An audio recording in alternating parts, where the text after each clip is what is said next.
उद्धव ठाकरे यांची सरकारमध्ये असताना वेगळी भूमिका आणि विरोधात गेल्यावर वेगळी भूमिका हे दुर्दैव आहे, असे वक्तव्य उपमुख्यमंत्री एकनाथ शिंदे यांनी केले।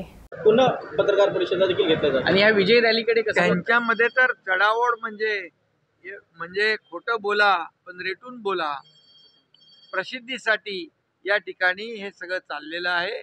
निवडणुकांचा डोळ्यासमोर ठेवून हे चाललेलं आहे। आणि या ठिकाणी मी एवढंच सांगेन की राज ठाकरे साहेब म्हणाले होते एकदा, विश्वासघातकी माणूस मी पहिल्यांदा पाहिला आणि आता त्यांनी खोटारडा माणूसही पहिल्यांदा पाहिला। कारण त्यांनीच घेतलेल्या निर्णयाची GRची होळी त्यांनीच केली, हे या महाराष्ट्रात पहिल्यांदा घडलं। आणि म्हणून मला वाटतं महाराष्ट्रातला मराठी माणूस सुज्ञ आहे आणि तो योग्य तो निर्णय घेईल। पण आमचं सरकार विद्यार्थ्यांच्या हिताला बाधा येणारं कुठलंही काम, कुठलीही भूमिका घेणार नाही। विद्यार्थ्यांच्या हिताचाच निर्णय आम्ही घेऊ। विजय रॅली बद्दल कसं बघायचं? ह्या 5 जुलैला जी विजय रॅली काढणार आहे याला काय म्हणायचं? विजय रॅली कसली विजय रॅली? काय तुम्हीच घेतलेला निर्णय, तुम्हीच घेतला निर्णय आणि मुख्यमंत्री असताना तुम्ही निर्णय घेतला, विरोधी पक्षात असताना दुटप्पी भूमिका घेता, हे कसलं विजय रॅली आहे? हे तर प्रसिद्धीसाठी आणि निवडणुका डोळ्यासमोर ठेवून केलेला स्टंट आहे असं मी म्हणेन। आरोप करण्यात आलेले आहेत अमराठी त्यांनाही अंधारात ठेवलं। आता म्हणून मुख्यमंत्र्यांनी मगाशी सांगितलं, राज ठाकरेजींनी पूर्व मुख्यमंत्र्यांना विचारावं की हे तुम्ही अगोदर ह्या अहवाल स्वीकारला, मान्य केला, सही केली त्याच्यावर, याच्यापासून मला का अंधारात ठेवलं? थँक्यू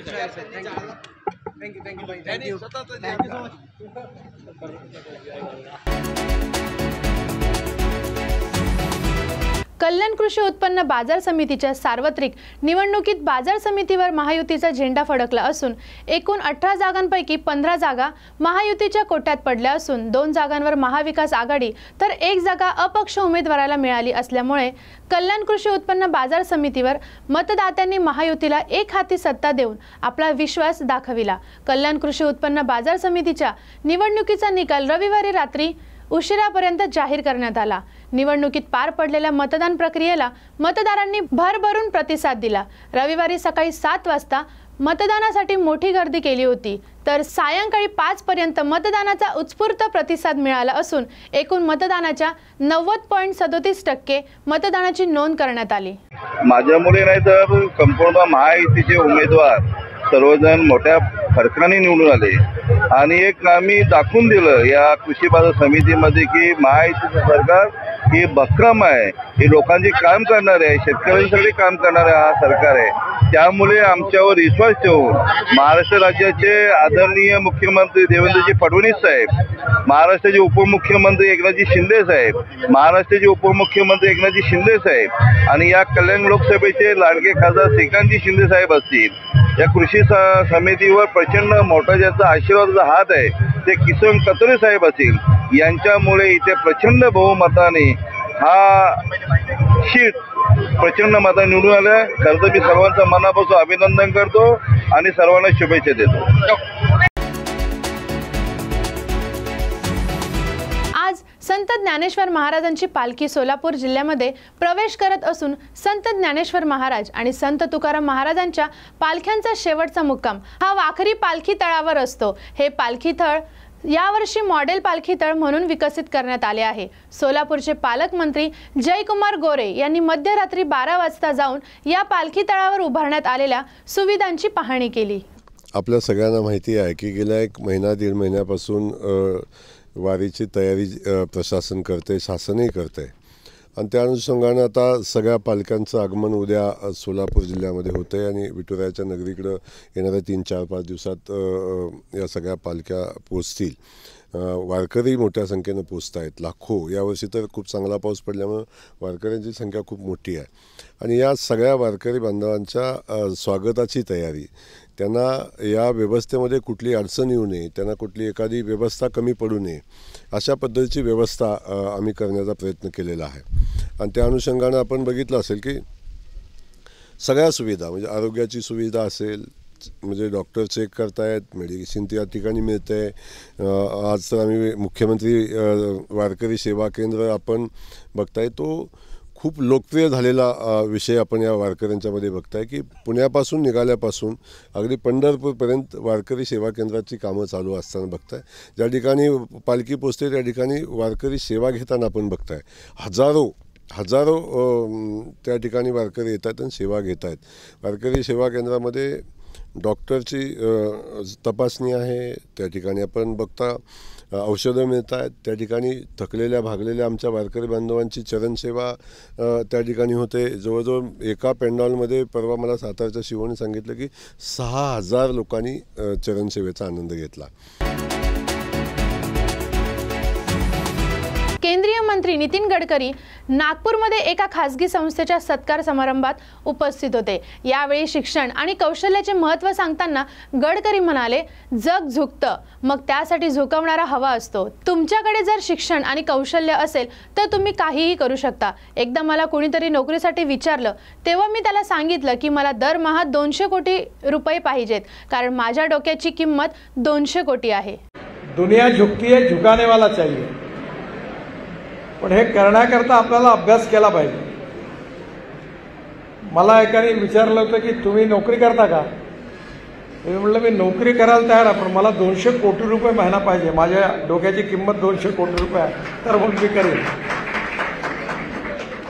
त्यामुळे आपल्याला जर ते ज्ञान प्राप्त झालं, कौशल्य प्राप्त झालं, तर आपली किंमत वाढते.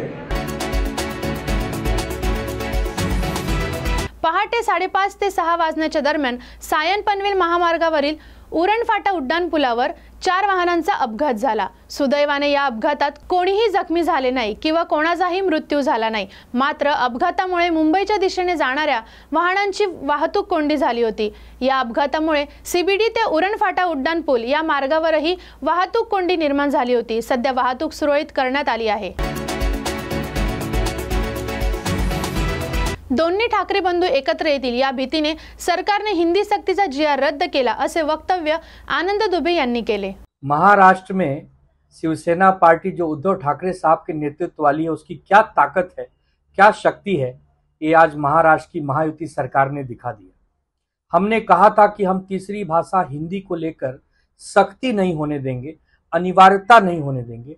इसके लिए 5 जुलाई को एक प्रचंड महारैली का आयोजन हुआ था, जिसमें उद्धव ठाकरे जी, राज ठाकरे जी दोनों और लाखों मराठी मानुस उसमें चलने वाले थे. लेकिन सरकार को लगा कि 2 बड़े मराठी दल एक होंगे तो सरकार में बैठे लोगों को नुकसान होगा, बीजेपी को नुकसान होगा. आनन फानन में आज ही निर्णय को रद्द कर दिया गया, GR को रद्द कर दिया गया. इसका मतलब हमारा असर है. जो लोग कहते थे कि हम खत्म हो गए हैं, हम अब नहीं जीत के आएंगे, उनका डर हमें अच्छा लगा. देवेंद्र जी, नरेंद्र जी, अमित शाह जी, ये डर अच्छा है, क्योंकि डर के आगे ही जीत है. महानगर पालिका के चुनाव में आपका सुपड़ा साफ होगा, आपकी पार्टी का सुपड़ा साफ होगा.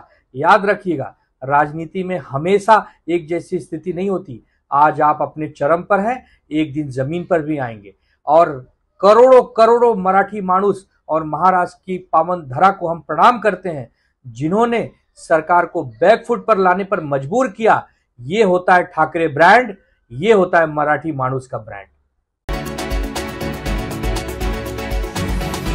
विकास म्हात्रे यांनी नाराज होऊन भाजप पक्षातून राजीनामा दिला होता. विकास म्हात्रे यांची पोलीस सुरक्षा काढली असून या संदर्भात मी उपमुख्यमंत्री एकनाथ शिंदे आणि पोलीस आयुक्तांशी बोलणार. शिवसेना आमदार राजेश मोरे यांचे विधान.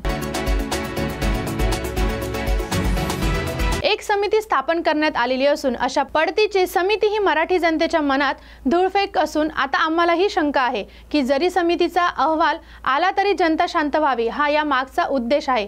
तरीही मराठी जनता यांच्या भूलथापांना बळी पडणार नाही, असे वक्तव्य योगेश चिल्ले यांनी केले.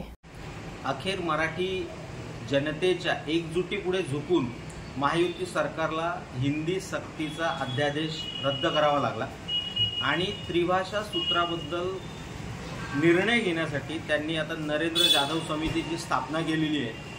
परंतु अशा पद्धतीने समिती स्थापन करणं ही मराठी जनतेच्या डोळ्यात धूळफेक आहे.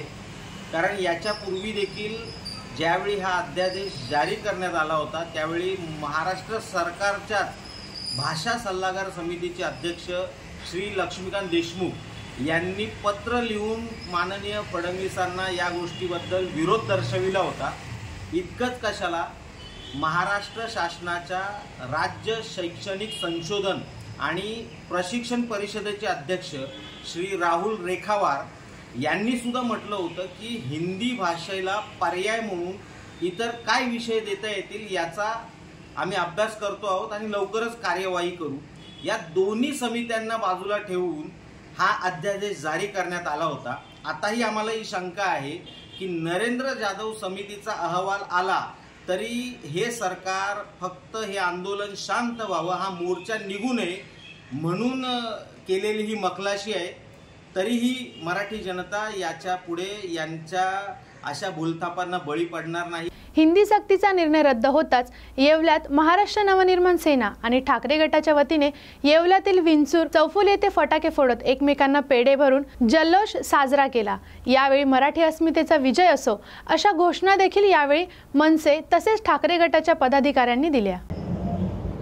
सन्माननीय राज साहेबांनी फेब्रुवारी 2025 पासून हिंदी विरोधात सक्तीच्या या संदर्भात मराठी हा विषय कंपल्सरी लागू करण्यात यावा या संदर्भात महाराष्ट्रामध्ये सर्वप्रथम त्यांनी विरोध दर्शविला होता की महाराष्ट्रात ही भाषा आम्ही खपून घेतली जाणार नाही, हिंदी ही भाषा आम्ही खपून घेतली जाणार नाही. त्या संदर्भात सन्माननीय राज साहेबांनी येत्या 5 तारखेला मोर्चा काढण्याचं ठरवलेलं होतं मुंबईतून गिरगाव चौपाटी येथून. त्या संदर्भात ह्या सरकारने कुठेतरी यांना लक्षात आलं की जर ठाकरे बंधू जर एकत्र आले तर नक्कीच त्यांची पायाखालची वाळू सरकणार आहे.